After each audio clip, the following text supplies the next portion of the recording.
ఏ course నేర్చుకోవాలో తెలియట్లేదా? అయితే ఇనుమాటిక్ square guidance ని follow అవ్వండి. Hi guys, welcome to I dream. నేను మీ చాణక్య. సో కళల పట్ల మనకు మక్కువ ఉంటే మనం ఎలా ఉన్నా ఎక్కడ ఉన్నా కానీ ఆ కళా రంగానికి మనం సేవ చేసుకుంటూ కూడా ముందుకు వెళ్ళిపోవచ్చు. ఎంతోమందికి ఆదర్శంగా కూడా నిలవచ్చు. అలా నిలుస్తూ ఇప్పుడైతే ముందుకు దూసుకెళ్తున్న డాన్సర్ సమీరా ఇప్పుడు మనతో పాటు ఉన్నారు. ఆవిడతోనే మాట్లాడదాం. నమస్తే అమ్మా. నమస్తే సార్. ఎలా ఉన్నారమ్మా? బాగున్నాం సార్, మీరు బాగున్నారా? నేను చాలా చాలా బాగున్నాను. మా ఐ డ్రీమ్ సో ఆఫీస్కి కూడా వచ్చేసారు, మాకు ఇంటర్వ్యూ ఇస్తున్నారు. ఇది మాత్రం మాకు చాలా హ్యాపీగా కూడా అనిపిస్తుంది. Thank you sir. Yeah, Sameera sir, మీరు ఒక డాన్సర్గా అయితే ప్రస్తుతం మరి ముందుకు దూసుకెళ్తున్నారు. అవును సార్. సో అది కాకుండా ఏంటంటే ఒక డాక్టరేట్ సాధించడం అనేది కూడా చాలా కష్టం.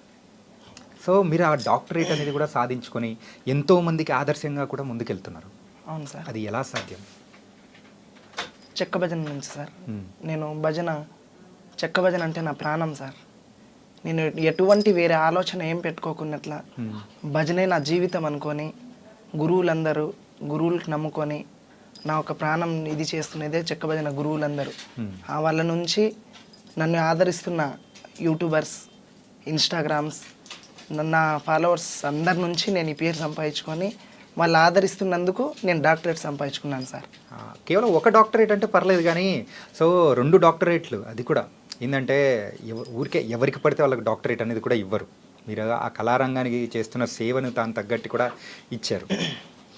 అండ్ ప్రస్తుతం అయితే సో మీ వీడియోస్ కానీ ఇవన్నీ మేము చూస్తూ ఉంటాం.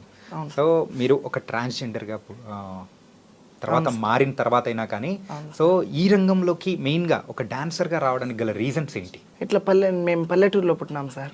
ఏ ఊరమ్మా? మాది గుత్తి పక్కన విలేజ్ గుండాల తాండా సార్. గుండాల తాండా, ఎర్రగుడి గుండాల తాండా. ఓకే. అట్లా ప్రోగ్రామ్స్ ఉండే చెక్క భజన, అట్లా అక్కడ ప్రోగ్రామ్స్ మేము చూసేకపోయి పలాని డాన్సర్గా మేము తయారు కావాలి, ఇదే ఎట్లా ఉండాలి, నేను డాన్సరే కావాలనే పట్టుబడి నేను ఆ ప్రోగ్రామ్ చూసి నేను కూడా ఇట్లా ఇంతమంది జనాల్లో నేను కూడా కనబడాలి కదా అనే పట్టుతో నేను ప్రోగ్రామ్ నేర్చుకున్నాను సార్. కానీ ఎప్పుడైనా కానీ ఒక కళారంగం వైపు వెళ్తున్నాం అంటే తల్లిదండ్రులు ఖచ్చితంగా ఎందుకు మనకెందుకు, యూజువల్గా అయితే మా పల్లెటూర్లలో కానీ టౌన్లలో ఉన్న తల్లిదండ్రులు ఎలా ఉంటారు, వాళ్ళ ఆలోచన విధానం వేరుగా ఉంటుంది. అవును సార్. సో వాళ్ళు ఏమన్నా అబ్జెక్షన్ చెప్పడం అట్లా ఏమన్నా ఉందా? అది అని నేను నా స్వతంత్రంగానే నేను ఇట్లున్నాను కదా, ఎందుకు ఇట్లనే నా పేరు ఎందుకు ఇది చేసుకోవాలా, నా తల్లిదండ్రులకి నేను ఇట్లా నేను పేరు పోగొట్టేసినాను, నేను ఒక స్థాయిలో ఉండాలా అనే ఆలోచనతో నేను ప్రోగ్రాంలు పట్టుకునేసినాను సార్. ఓకే. సో అలా పట్టుకొని మరి ముందుకు వెళ్తున్నారు. అవును సార్. యా, కానీ మీకు అంటే ఏ ఏజ్లో తెలిసిందమ్మా మీరు ఇట్లా అని చెప్పేసి? నాకు ఒక 13-14 ఇయర్స్లో సార్. 13-14 ఇయర్స్. సో యూజువల్గా అయితే ఇలా అనేటప్పటికీ ఖచ్చితంగా తల్లిదండ్రులు కానీ చుట్టూ ఉన్న బంధువుల విషయాలకు వచ్చేటప్పటికి ఖచ్చితంగా అబ్జెక్షన్లు, గొడవలు, తిట్లు అన్నీ జరిగినాయి సార్ అవి. మరి ఇలా మారడానికి గల రీజన్ ఏమనిపించింది, ఎలా మారారు? హార్మోన్స్ ప్రాబ్లం నుంచి మారిపోయినాం. కానీ అంటే ఆపరేషన్ చేయించుకోవడం అనేది కూడా జరిగింది కదా? అవును సార్. నాకు ఒక 14 ఇయర్స్ ఉన్నప్పుడే నేను ఆపరేషన్ చేయించుకున్నాను.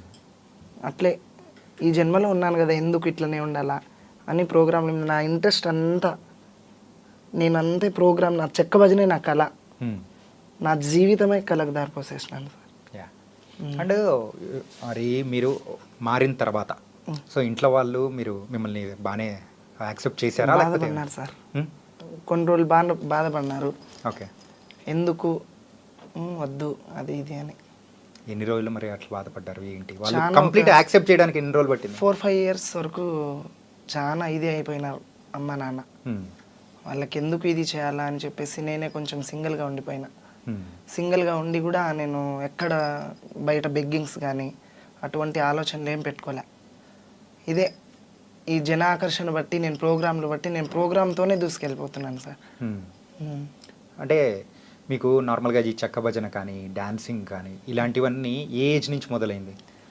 నేను 14 ఇయర్స్ దాటిన తర్వాత 1 ఇయర్ నేను ఇంటికాడున్నాను సార్. తర్వాత రమాదేవి అని ఒక ఆమె భజన డాన్సర్ అనమాట.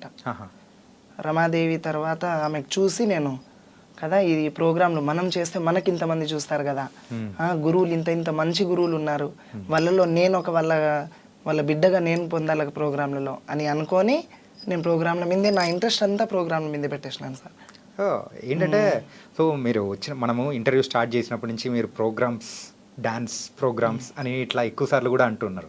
అసలు ఆ ప్రోగ్రామ్స్కి వెళ్ళాలి అని అంటే ఫస్ట్ ఒక స్టార్టింగ్ పాయింట్ అనేది కూడా ఉంటుంది. ఫస్ట్ ప్రదర్శన అనేది కూడా మీరు ఎక్కడ ఇచ్చారు? మేము ప్రోగ్రామ్సా సార్? మేము బళ్ళారి సైడ్ చేసినాం సార్. బళ్ళారి సైడ్ చేసినప్పుడు అక్కడి నుంచి రెస్పాన్స్ ఎలా ఉంది ఏంటి? అది అప్పుడు ప్రోగ్రామ్ డాన్సర్స్కి అమౌంట్ తక్కువే, మాకు ఛార్జీలకి ఇచ్చినా కూడా ప్రోగ్రాంల కోసమే మేము పోయి ఇది నేర్చుకోవాలా, డబ్బుకు చూసుకోకూడదు అనేసి చెక్క భజనకి ఇది చేసినాం సార్ మేము. ఓకే. స్టార్టింగ్లో మాకు ఛార్జీలకి ఇచ్చి పంపించినా కూడా ఈ ప్రోగ్రామ్ మా సొంతం కావాలా, కళ ఎవరిది సొంతం కాదు కదా అని చేసి కళకు నమ్ముకొని ముందుకు పోతున్నాం సార్. కానీ ఓన్లీ ఛార్జీలకి ఇచ్చారంటే మరి తినడానికి మరి అయితే సర్వైవ్ ఏదో నా జీవితం నేను అట్లనే గడుపుకుంటా నేను ప్రోగ్రాంల కోసమే ఇది చేసినాను సార్. అది ఆ టైంలో మీకు హెల్ప్ చేయడాలు ఎవరైనా హెల్ప్ చేసిన వాళ్ళు ఎవరైనా ఉన్నారా? ఇప్పుడు మామూలుగా చెక్క భజన గురువులే ఉన్నారు. గురువుల నుంచే మేము బ్రతుకుతున్నదే చెక్క భజన గురువుల నుంచి సార్. మాకు ఎటువంటి మేము ఎక్కడ ఏం పనికి వెళ్ళలేము, ఎక్కడ పోలేము. మేము చెక్క భజన గురువుల నుంచే మేము డాన్సర్స్గా అయి మేము బ్రతుకుంటున్నాం సార్. ఏది ఉన్నా మంచి చెడు ఉన్నా మేము చెక్క భజన ఫీల్డ్ నుంచే వాళ్ళ గురువుల నుంచే మేము బతుకుంటున్నాం సార్. ఓకే. యూజువల్గా అయితే చెక్క భజన అంటే మన రాయలసీమ సైడ్ కానీ అటు సైడ్ కానీ ఎక్కువ చూసామంటే పూర్వకాలం నుంచి ఎప్పటి నుంచో మనం చూస్తుంటాం చెక్క భజన అనేది ఫేమస్. కాకపోతే రాను రాను ఆ కళ అనేది తగ్గిపోతూ వస్తుంది. అవును సార్. సో ఎందుకు ఆ కళ అనేది తగ్గిపోతూ వస్తుంది అంటారు? అది చెక్క భజన నుంచి ఇప్పుడు కోలాటాలు అయినాయి సార్. కోలాటం నుంచి అది డ్రామాలు అవి ఇవి అవుతున్నాయి కదా. ఎక్కడో మారుమూల పల్లెటూర్లలో ఉంది చెక్క భజన. ఎన్ని ప్రోగ్రామ్స్ ఉన్నా చెక్క భజన అంత ఆనందం ఎక్కడ ఉండదు సార్. అది మా పట్టు. చెక్క భజనలో ఇంత ఇది ఉన్నారా, ఇంతమంది చూస్తున్నారు కదా మమ్మల్ని, మేము ఈ స్టేజ్లోనే ఎందుకు ఉండాలా, ఇప్పుడు పల్లెటూర్లలోనే ఎందుకు ఉండాలా అని యూట్యూబ్ ఛానల్ క్రియేట్ చేసినాం సార్ మేము. ఓకే. యూట్యూబ్ ఛానల్ క్రియేట్ చేసి 1కి 2 ఛానల్ క్రియేట్ చేసినాం. మాకు చాలా మంది ఫాలోవర్స్ సబ్స్క్రైబ్ చాలా మంది ఉంటే ఇంతనే చూస్తున్నారు కదా మనం పై స్థాయికి పోవాలా అనే పట్టు ఉంది సార్ మాకు. ఓకే. కానీ మరి ఎవరో అంటే మరుగున పడిపోయిన కళ. అవును సార్. దాన్ని మళ్ళీ ఇప్పుడున్న వాళ్ళకి చూపిస్తూ ఉంటే వాళ్ళ దగ్గర నుంచి వస్తున్న కామెంట్స్ కానీ అంటే అప్రిసియేషన్స్ కానీ ఎలా అనిపిస్తుంది? అప్పుడు డాన్సర్స్ లేనప్పుడు కూడా చెక్క భజన అంటే అందరికీ తెలిసినది. డాన్సర్ ఉన్నప్పుడు ఇప్పుడు గురువులు మంచి గురువులు తయారైనారు, మంచి డాన్సర్స్ తయారైనారు. ఈ భజన పెడితే ఈ డాన్సర్స్ వస్తారు, ఊర్లలో ఇంత ఇది ఉంటుంది కదా, ఇంత ఎంకరేజ్మెంట్ ఉంటుంది వీళ్ళు వస్తే అన్నట్ల డాన్సర్కు విలువనే, ఒక గురువుకు విలువనే చెక్క భజన నుంచి. ఎన్నో ప్రోగ్రామ్స్ వచ్చినా వాళ్ళకి ఆలోచన వస్తుంది అనమాట, పలానా ఆ గురువుకు పిలిస్తే ఆ డాన్సర్ వస్తుంది, ఈ భజన సక్సెస్ అవుతుంది అన్నట్ల సార్. సో మొత్తానికి అయితే ఇప్పుడు సమీరా ఎక్కడికైనా వెళ్ళి మరి ప్రోగ్రామ్ ఇస్తుందంటే ఎంతమంది జనాలు వస్తున్నారు ఏంటి? అది మీరే చూస్తున్నారు కదా సార్. ఇంకా మేము చెప్పాలా? మా గొప్పలు మేము చెప్పుకునేది ఎందుకు సార్ చెప్పు? లేదు, కొన్నిసార్లు మనం చెప్పుకుంటేనే తెలియని వాళ్ళకి కూడా అర్థమవుతుంది. అదేం లేదు సార్. ఇప్పుడు మామూలుగా మేము ఇక్కడ కర్నూలు జిల్లా, కడప జిల్లా, నెల్లూరు, చిత్తూరు అదంతా ఆడినాము. ఇప్పుడు లాస్ట్లో ఎక్కువ కడప జిల్లాలో ఉన్నంత ప్రోగ్రామ్స్ ఎక్కడ లేవు అనమాట. ఓకే. రాయచోటి సైడు చాలా ప్రోగ్రామ్స్ ఉంటాయన్నమాట. 3-4 నెలలు కంటిన్యూ జాతరలు జరుగుతాయి సార్ అక్కడ. ఏమి లేని డాన్సర్, తినేకి లేని డాన్సర్ కూడా ఆ 3-4 నెలల్లో బాగానే సంపాదించుకొని బాగానే ఉండొచ్చు సార్. అన్ని ప్రోగ్రామ్స్ ఉంటాయి అక్కడ, అంత గౌరవంగా చూస్తారు గురువులు కూడా. ఒక డాన్సర్ వచ్చిందంటే వాళ్ళ తోబుట్టిన కూతురు లెక్క, వాళ్ళ చెల్లెల లెక్క చూసుకొని ఇది చేస్తారనమాట. ఏ ఏరియా గురువులైనా మేము బతుకుతున్నదే గురువుల నుంచి. నిజం సార్. నాకు అర్థమవుతుంది ఏంటంటే మీ గురువుల్ని మీరు ఎంత రెస్పెక్ట్ ఇస్తున్నారో దాని తగ్గట్టే మీ మాటల్లోనే అర్థమవుతుంది అనమాట. అండ్ అది కదమ్మా, ఏంటంటే యూజువల్గా చెక్క భజన కానీ ఏదైనా ఏ కళారంగం అనేది కూడా తీసుకున్నా కానీ సో మగవాళ్ళు ఆడవాళ్ళు అట్లా అని చెప్పేసి ఉంటుంది. కాకపోతే ఇలా మరి థర్డ్ జెండర్ వాళ్ళు వస్తున్నారు అని అంటే అలా లోపల ఉన్న వాళ్ళు కూడా మరి బాధ పెట్టిన విషయాలు కానీ ఇలాంటివన్నీ చాలా వరకు జరిగే ఉంటాయి కదా. మాకి అలాంటి బాధలు ఎప్పుడు మాకు చూపిలా. ఇప్పుడు మాకు పిలుస్తున్న వాళ్ళే కదా మాకు బాధ పెట్టాల్సింది. అవును. మాకు అట్లా చూడలే సార్. అందరికీ సమానంగా చూసినారు వాళ్ళు. ఏదన్నా ఒక మనిషి మాకు ఇట్లా బాధ పెడుతుంటే కదా మేము బాధపడుతున్నాము అనే ఈ కళలో మేము పోతున్నామంటే వాళ్ళు ఎంకరేజ్ చేస్తేనే మేము పోతాం. మేము సాధించుకోలేము కదా సార్. గురువులు ఉండాలా, మా గురువుల తరపున నుంచి మాకు ఎంకరేజ్ చేసే ప్రజలు ఉండాలా. ఆ ప్రజల నుంచి మేము ఈ స్థాయికి పోతున్నాం సార్. ఓకే. ఆ. మొత్తానికైతే మిమ్మల్ని అంత అంటే అలా అట్లా ఎంకరేజ్ చూసుకుంటారు చేశారు సార్ కాబట్టి వాళ్ళు. ఈ డాన్సర్ ఇట్లా ఈ డాన్సర్ ఇట్లా అని చూడరు అనమాట. మాకు ఎటువంటి అందరినీ ఒకటే మాదిరిగా చూస్తారు వాళ్ళు. ఓకే. ఉమ్. కానీ ఏంటంటే మీరు ఎంతో మందికి ఇన్స్పిరేషన్ అమ్మా. ఏంటంటే సో అటు సైడ్ ఉన్న వాళ్ళైతే ఎన్నెన్ని అంటే అకృత్యాలు కానీ కొన్ని కొన్ని జరుగుతూ ఉన్న సిచ్యువేషన్స్ కానీ బయట వాళ్ళని మనం చూస్తూ ఉంటే కొన్నిసార్లు జాలి అనిపిస్తుంది. కానీ వాళ్ళతో మాకు సంబంధం లేదు అని అనుకొని మీరు మీకంటూ ఒక సొంత పాత్ అనేది క్రియేట్ చేసుకొని వెళ్తున్నారు చూసారా. అవును సార్. సో అట్లాంటి వాళ్ళకు మీరేం చెప్పాలనుకుంటున్నారు? సార్ అలాంటి వాళ్ళకు మీరేం చెప్పాలనుకుంటున్నారు? అదేం లేదు సార్, మేము ప్రోగ్రాంలలో మాకు ఇట్లా పేరుంది ఏంది మీరు ఏం చెక్కబదనే వేరే ప్రోగ్రామ్స్ పిలుస్తారు మాకు వాళ్ళు. వేరే ప్రోగ్రామ్ పిలిస్తే మేమేమంటాము, ఏంది మీరు ఈ ప్రోగ్రాంలకే ఇది చేస్తారా, మీరు మామూలుగా డీజేకి వెళ్ళరా, మీరు పెళ్లి ప్రోగ్రాంలకు వెళ్ళరా, అట్లా ఇది చేసేటోళ్ళు ఉంటారు. ఇప్పుడు మంచోళ్ళు ఉంటారు, చెడ్డోళ్ళు ఉంటారు. జన ఆకర్షణ అంటే మనకు తెలియందేం లేదు. ఇప్పుడు మనం ఈ స్టేజ్లో ఉన్నామంటే మంచి చెడ్డ చూసుకొని వచ్చింటాం అనమాట. ఇప్పుడు వాళ్ళే ఇది చేస్తున్నారు, వాళ్ళు మమ్మల్ని హేళన చేస్తున్నారని మేము పట్టించుకోలేదు సార్ ఎప్పుడు కూడా. మాకి అందరితో పాటు సరి చూసుకుంటున్నారు, ప్రతి వాళ్ళకి కూడా మేము శిరస్సు ఉంచి నమస్కరిస్తున్నాం. ఎందుకు అని అంటే ఇట్లా సమీరా అంటే ఒక చిన్న పల్లెటూరులో పుట్టినాను సార్ నేను. ఇట్లా డాన్సర్ సమీరా అంటే నేను చాలా చిన్న పల్లెటూరులో పుట్టిన. అట్లా క్యాషో డోల్ మాస్టర్లో ఎక్కడో ప్రోగ్రాం పోతుంటే మాకెక్కడో కనిపించి గుత్తిలో కనిపించి ఇట్లా రండి మీరు ఆడపిల్లలకు ఉన్నారు ఎందుకు ఈ జీవితంలో అని చెప్పి మాకు తోలుకొని పోయి ఇదిగా చూసుకున్నారు సార్ వాళ్ళు. వాళ్ళ నుంచి మేమేం ఎటువంటి రిమార్క్ కాలే, వాళ్ళు మాకు రిమార్క్ చూడలే. సో ఇప్పటివరకు అట్లాంటి వివక్ష కానీ ఎక్కడ ఏం మీకైతే ఎదురు కాకుండా లేదు సార్. కానీ ఒక విషయం మీలో అదృష్టం ఏంటంటే సో ఇలా వచ్చిన వాళ్ళు ఎవరైనా కానీ కొన్ని తప్పుడు మార్గాల్లో వెళ్ళిపోవడం కానీ సో బయట అన్ని జరుగుతూ ఉన్నా కానీ అట్లా లేకోకుండా కానీ సో మీరు ముందుకు వెళ్తున్నారు చూసారా, దానికి మాత్రం నిజంగా అప్రిషియేట్ చేయాలమ్మా. Thank you sir. నిజంగా సూపర్. అండ్ సో ఇప్పుడు మీరైతే ఒక కళారంగానికి మీరైతే సేవ చేసుకుంటూ మరి ముందుకెళ్తూ ఉన్నారు. సో ఒక గోల్ అనేది ఉంటుంది. సో నేను ఎప్పటికైనా కానీ అలా నిలబడాలి, సో ఆ స్థాయిలో ఉండాలి అని చెప్పేసి పక్కా అనుకుంటారు. మీకు కూడా అదే అంటే ఒక గోల్ కానీ ఆ స్థాయిలో నిలబడాలని ఉంటుంది కదా, సో అది ఏంటి? ఆయన భిక్షు నాయక్ అని ఉన్నారు, మంగ్లీ మా అత్త కూతురు సార్, ఆమెకు తీసుకొచ్చిన ఆయన భిక్షు నాయక్. ఓ మంగ్లీ గారు మీ అత్త కూతురా? ఓకే. ఆయన డైరెక్టర్ మురళీ మధు అన్న వాళ్ళు ఉన్నారు కదా, వాళ్ళతో ఫోన్ మాట్లాడించి నాకు ఇట్లా మీరు ఈ విధంగా ఉన్నారు కదా, మీరు టీవీలోకి వచ్చే ఛాన్సెస్ ఉంటాయి, రావాల మీరు అని అంటే, మేము చిన్న కళాకారిని మాకెట్లుంటా సార్ అని నేను అడిగినాను. లేదు మీ దాని గురించి మీరే చెప్పుకోవడం ఎందుకు, మీరు రండి హైదరాబాద్కి అని చెప్పి ఇంటర్వ్యూకి పిలిచింటే మేము ఒక్కసారి వచ్చి దీనిల గురించి తెలియజేసుకుంటున్నాం సార్. మా గోల్ అనేది అదే, ఆ స్టేజ్లోనే ఎందుకు ఉండాలి, కొంచెం పై మెట్టు రావాలనే ఒక ఇది ఆశ సార్ మాకు. ఆశ ఏంటంటే మనం ఒక కళలు కనాలి, ఆ కళలు నెరవేర్చుకోవాలంటే ఆ పట్టుదల కూడా ఉండాలి. కానీ అది మీలో ఎక్కువగా కూడా ఉందమ్మా. Thank you sir. అండ్ అలాగే మన మంగ్లీ గారు మీ అత్త కూతురు అని చెప్పేసి అన్నారు కదా, సో తర్వాత ఇప్పుడైతే మంగ్లీ గారు అంటే ఒక ఫేమస్ సింగర్గా అయ్యారు, మీరు కూడా ఒక కళారంగం నుంచే ఉన్నారు. ఎప్పుడైనా మీట్ అవ్వడం కానీ మాట్లాడడం కానీ అవుతాం సార్. మామూలుగా ఊర్లోకి వస్తే ఆమె మా అత్త కూతురే సార్, వాళ్ళ తమ్ముడు శివ మాకు కాంటాక్ట్లో ఉంటాడనమాట, సత్య వాళ్ళ చెల్లెలు, మేమంతా మా అక్క వాళ్ళందరూ ఒక క్లాస్మేట్ అనమాట. ఓకే. మాకు తెలిసిపోతుంది అనమాట, వాళ్ళ అమ్మ నాన్నలు మా ఊరికి వస్తుంటారు, మా ఇండ్లకు వస్తుంటారు. అత్త కూతురు అంటే ఇంకా మాకు రిలేటివ్స్ కదా, తెలిసిపోతుంది సార్. మామూలుగా మాట్లాడతాం, కలుస్తాం, చేస్తాం. చెక్క భజన కానీ ఇలాంటివన్నీ చేస్తున్నారు. సో మీరు కూడా ఏంటంటే ఒక ముందుకు వెళ్ళాలి అని అనుకున్న వాళ్ళు, సో ఒక డాన్సర్గా ముందుకెళ్తున్నారు. ఒక ప్రైవేట్ ఆల్బమ్ సాంగ్స్ కూడా చేయాలని మీకు కూడా అనిపించి ఉంటుంది కదా?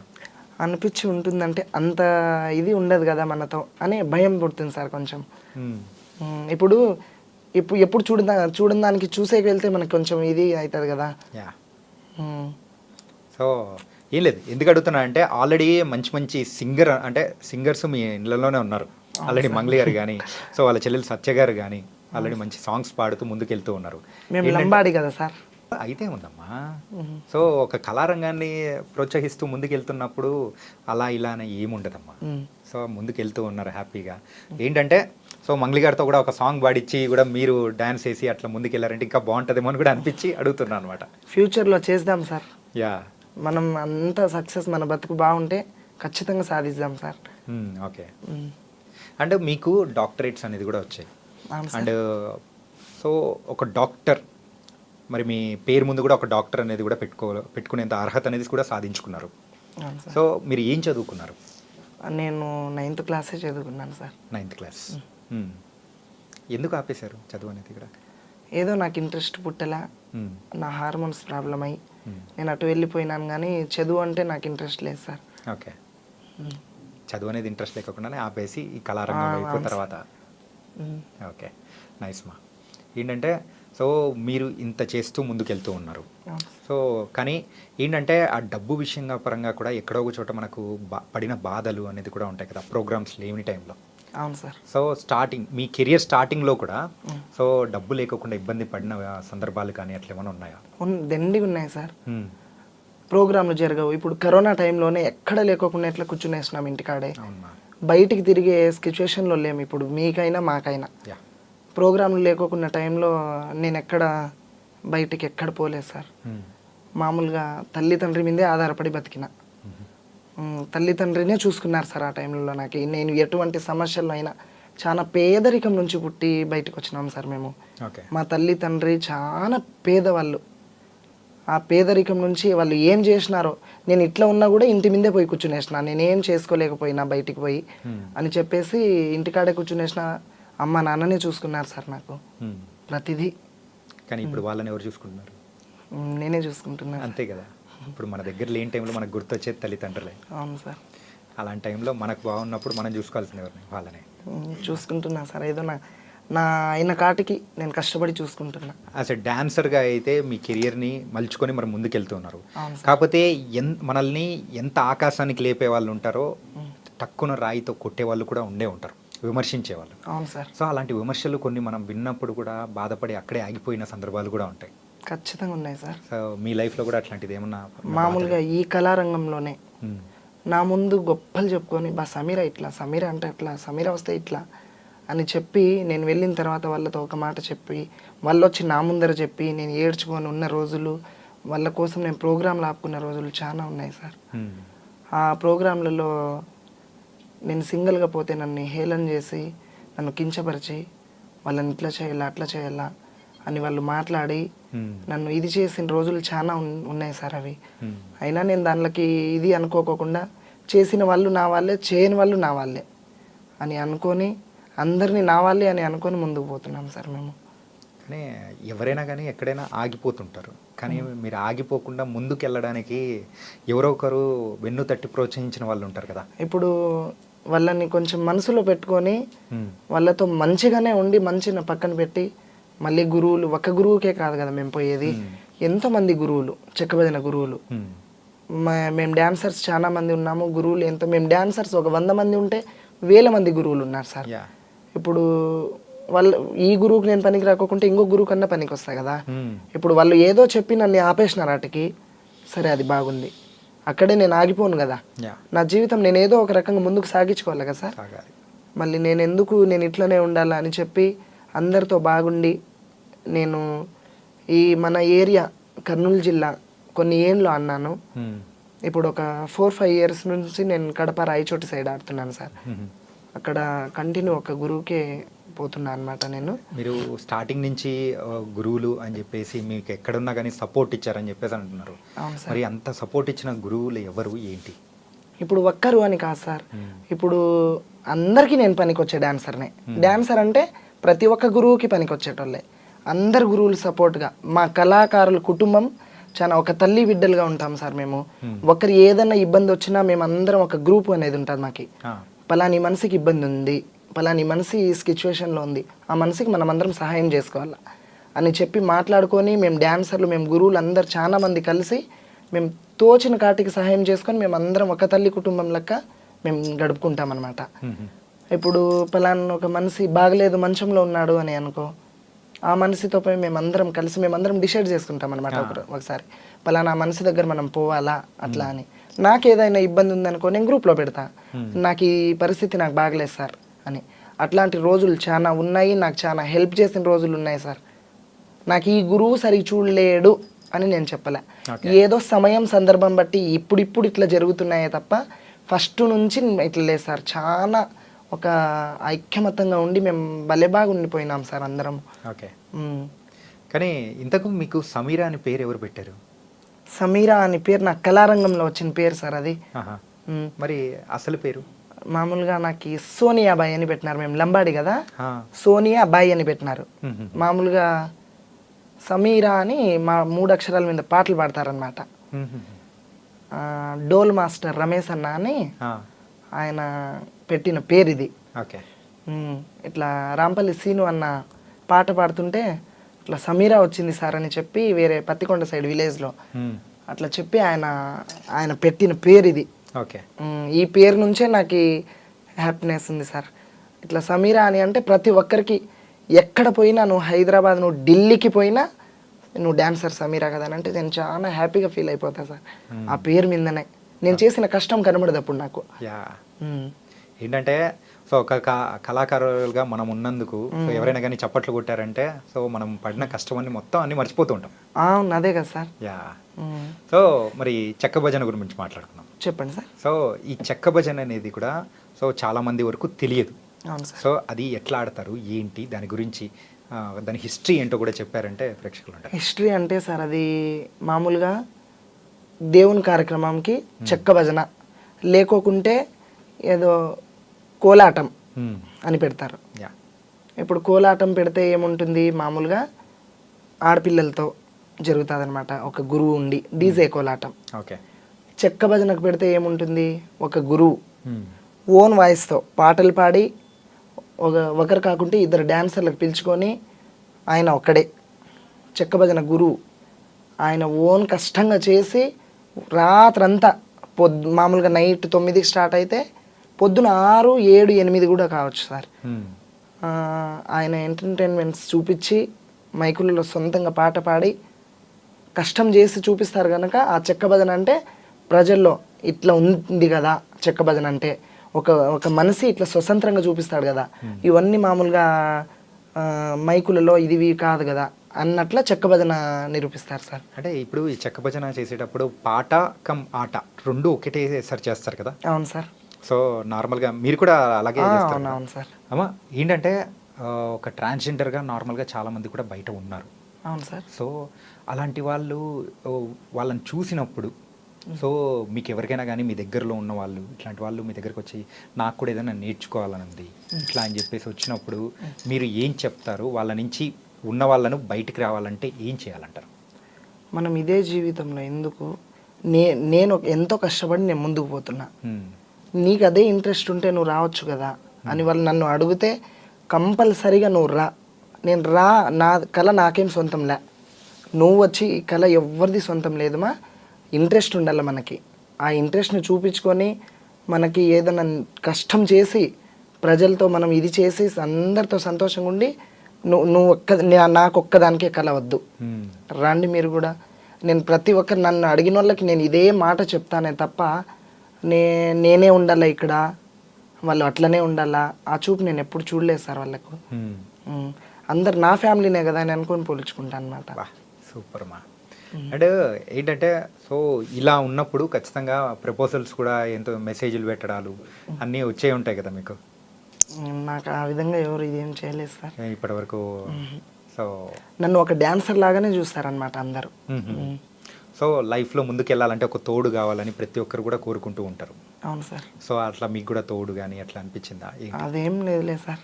సో మామూలు తల్లి, తండ్రి, అన్న, తమ్ములు, ప్రోగ్రాంలలో ఉన్నాము, ప్రోగ్రాంలకు పోయిన గురువునే నాకు అన్ని అందాలుగా చూసుకుంటారు వాళ్ళే. అదే తోడు సార్ నాకు ఎటువంటిది ఏం వద్దు. ఓకే. సో మొత్తానికైతే సో మీ లైఫ్ని ఇలా లీడ్ చేసుకుంటూ కళలకే సో అంకితం చేయాలని చెప్పేసి అనుకుంటున్నారు అన్నమాట. అవును సార్. ఓకే. సో మన ప్రేక్షకులకు కానీ సో ఎవరైనా మీ ఇన్స్టాగ్రామ్ కానీ లేకపోతే వాళ్ళ ఫాలోవర్స్ అందరూ ఉంటారు కదా, సో అక్కడ కొన్ని చెప్పలేకపోయినది ఇక్కడ మన ఈ వేదిక ద్వారా చెప్పాలనుకుంటుంది ఏమైనా ఉంటే చెప్పండి అమ్మా.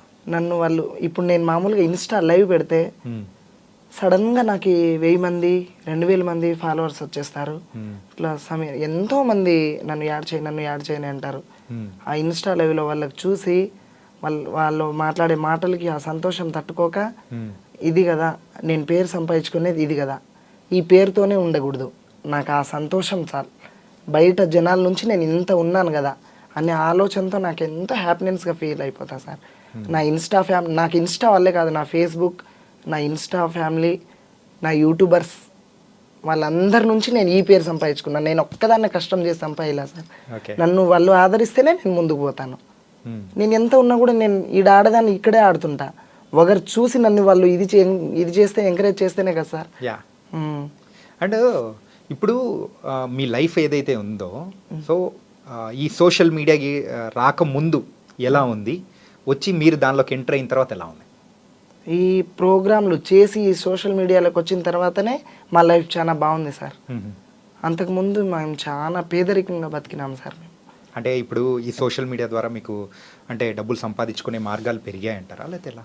సోషల్ మీడియా నుంచే కాదు, మేము చేస్తున్న కష్టం నుంచి ఈ సోషల్ మీడియాతో మా పేరు పక్కకు పోయి ఈ స్టేజ్లోనే కాదు, ఈ జిల్లానే కాదు, ఇంకొక జిల్లాలో కూడా పలానా డ్యాన్సర్ రావాలా, ఈ ప్రోగ్రామ్ హైలైట్ ఉంటుంది, పలానా గురువే రావాలా. ఇప్పుడు మేము చేయాలంటే ఇట్లా రాయచోటి అశోక్ సమీరా ఉంటే ఈ ప్రోగ్రామ్ చాలా బాగుంటుందన్నమాట అని వాళ్ళు అడిగిన వాళ్ళ కాడపోయి వేరే వాళ్ళు చెప్పడం ఉంటుంది, చాలా ఉంటాయి అన్నమాట. అయినా అందరం ఒకటే అని కలిసికట్టుగా వెళ్ళిపోతాం ప్రోగ్రాంలలో మేము. ఓకే. మీరు ఇప్పటివరకు చేసిన ప్రదర్శనలలో మీకు బాగా హైలైట్ అనిపించింది, అరే నేను చేస్తున్నా కానీ ఇంతమంది వచ్చారా అని అనిపించిన ప్రోగ్రామ్ ఏదైనా ఉందా, మీకు గుర్తుండిపోయే ప్రోగ్రామ్? అందరితో కలిసి మేము అందరితో ఒకేలా చేస్తాం సార్ ప్రోగ్రామ్. ఈ గురువుకి ఇట్లా, ఈ గురువుకి అట్లా మేము చేయమన్నమాట. పర్టికులర్గా ఒక ప్లేస్లో మీరు వెళ్ళి ప్రదర్శన ఇచ్చేటప్పుడు కానీ, సో ఇప్పుడు ఫర్ ఎగ్జాంపుల్ రాయచోట్లో నేను వెళ్ళినప్పుడు అన్నా ఇట్లా చాలామంది వచ్చారు, ఇలా జరిగింది, సో నా లైఫ్లో ఇలా జరుగుతుందని అనుకోలేదు అని సందర్భాలు ఉంటాయి కదా. అవును సార్. సో అలా మీ లైఫ్లో గుర్తుండిపోయిన సందర్భం ఏదైనా? అదేం లేదు సార్, ఇక్కడ మామూలుగా ఇక్కడ ఆడుతున్నాను, రాయచోటి సైడ్ పోయినాకనే ఆ పేరు అనేది కొంచెం ఇది అయిపోయింది నాకు.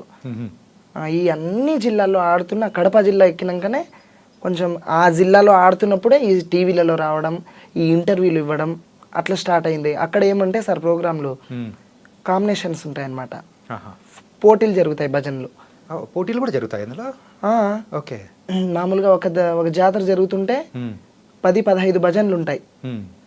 ఇప్పుడు మేము ఇక్కడ ఆడుతుంటే ఇంకొక భజన వచ్చి మాకు ఈడ పోటీ పెట్టుకుంటారు, కోలాటం వాళ్ళు వచ్చి మాకు ఇక్కడ పెట్టేస్తారు, ఇంకొక భజన ఇక్కడ పెట్టేస్తారు, మధ్యలో మేము ఉండిపోతాం.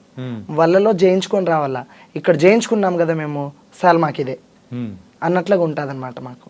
ఓకే. సో అట్లా జయించుకుంటూ కూడా ముందుకు వెళ్ళిపోతున్నాను అనమాట. అంటే భజనలలో కూడా ఇలా పోటీలు ఉంటాయని మాకు తెలియదు అనమాట. చాలా ఉంటాయి సార్. ఎంత పోటీగా ఆడినా కూడా మేము ప్రోగ్రామ్ అయిపోతే, ప్రోగ్రామ్ వరకు ఎవరి ప్రోగ్రామ్ వాళ్ళు సక్సెస్ చేసుకోవాలనే ఉంటాం కదా. ఇప్పుడు ప్రోగ్రామ్ అయిపోతే మేము అందరం ఒక తల్లి పిల్లలాగే అందరం కలిసి ఎవరి ఇళ్ళకి వాళ్ళు వెళ్ళిపోతాం అనమాట. అది మాత్రం జరిగేదమ్మా. సో మొత్తానికైతే కొత్త కొత్త విషయాలు కానీ మాతో చాలా చక్కగా షేర్ చేసుకున్నారు. అండ్ అసలు డాన్సర్ సమీరా అంటే ఏంటి, ఎక్కడి నుంచి వచ్చారు అనేది కూడా మా ప్రేక్షకులకి చాలా చక్కగా వివరించారు. So thank you so much మా. Thank you sir. యా.